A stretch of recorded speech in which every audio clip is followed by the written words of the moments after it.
Lucas, Kansas is home to many bizarre art installations around town, from the mosaic-covered public restroom to the rock sculptures at Miller's Park. But there's one place that stands out from the rest, not only because of its strange political and religious structures, but because this place shaped the town of Lucas into what it is today. With a population just over 300, Lucas is a very small town. It's unable to support its own high school, and there's only a single gas station in town. Yet, despite this, 10,000 tourists come every year to see its main attraction, the Garden of Eden. The Garden of Eden is hard to describe in a few short sentences. It is a historic property built 100 years ago, and at the center of it is a log cabin made out of stone. Surrounding the stone log cabin are 3-story concrete sculptures that are almost like political cartoons in concrete form. The man who built the Garden of Eden is Samuel P. Dinsmoor, a former Civil War soldier who moved to Kansas in 1888 to farm. Arriving just a year after Lucas was founded, he was a major factor in developing the town's businesses. After 17 years of farming, Dinsmoor bought the property that would eventually become the Garden of Eden. This is your neighbor doing something.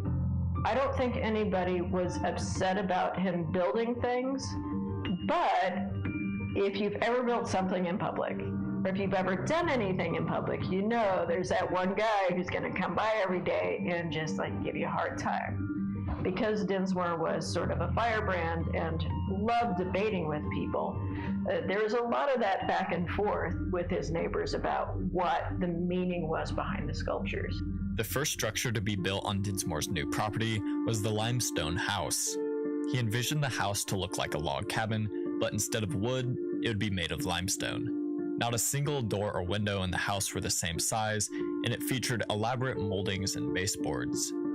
Dinsmoor had built such a unique home that people traveling through Lucas would often stop by to take a look.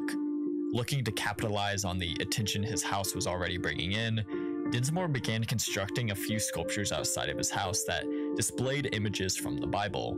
This included Dinsmoor's interpretation of God and showed Adam and Eve within the Garden of Eden and Abel slaughtering his brother Cain. I don't know that he would have called himself an artist, but in the early ads that he put out for the Garden of Eden, he called it the most unique home for the living or the dead.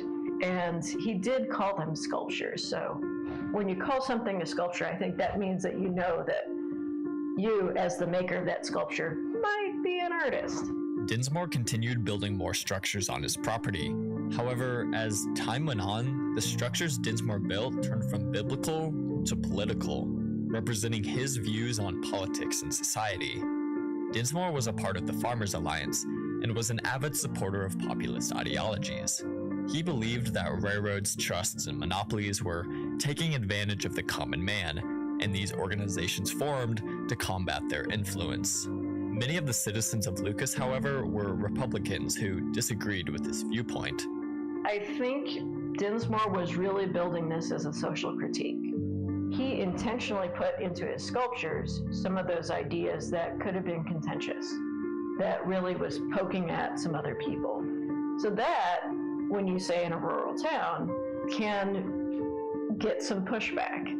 And he enjoyed that pushback. He really was pushing for people to think about what they believe and figure out for themselves, is this true or not? Local opinion of the Garden of Eden ranged from wanting to pass a city ordinance banning public art to completely running Dinsmoor out of town. Yet, despite this, Dinsmoor was a Civil War veteran and did lots of business in Lucas. Many townspeople decided that, although the artwork was strange, it was mostly harmless and attributed Dinsmoor's behavior to his old age. At this point, the Garden of Eden had become a tourist attraction, drawing in people from all across the region who wanted to see the house with the strange sculptures. He welcomed the attention and even led visitors on tours of the property while the artwork was still in progress. It's a good intersection of art and tourism. So he was using it as this political statement, and to get that statement to resonate, people needed to come see it. So The outside eyes were very important to Dinsmoor in showing them what he's created, be able to plant some seeds of ideas. Dinsmoor continued building various sculptures on his property until he was 86 years old. However, it wasn't the people of Lucas that had put into his work, it was his own body. His eyes had begun to fail him, and he was unable to continue building. Dinsmoor died in 1932, and for a few years afterwards, the Garden of Eden continued as a major tourist attraction. But after the property was sold to new owners, the site fell into disrepair. Eventually, in 1967, the property was bought by Wayne and Luella Nagley. The wife of that couple said, no, we've really got to restore this. We have to honor this. We're not going to keep it as a rental. It needs to be Dinsmoor's again. When the couple reopened the Garden of Eden in the 70s, they began sending out promotional materials to bring awareness to the site. Dinsmoor's work was beginning to be recognized by both artists and the general community as a one-of-a-kind place. In the 1990s, Lucas opened a grassroots arts center downtown, spurring other artists like Dinsmoor to make Lucas their home. So they opened in the 90s, and after that, artists found not just one place, but two places. And they had a site they were caretaking, so there's three places. It might not always be a direct effect of the garden. It might be that secondary effect of somebody who didn't move here because of that, and then got another person to move here. Much of the art around town would be considered unusual to the average person, often utilizing everyday objects as a centerpiece in the art.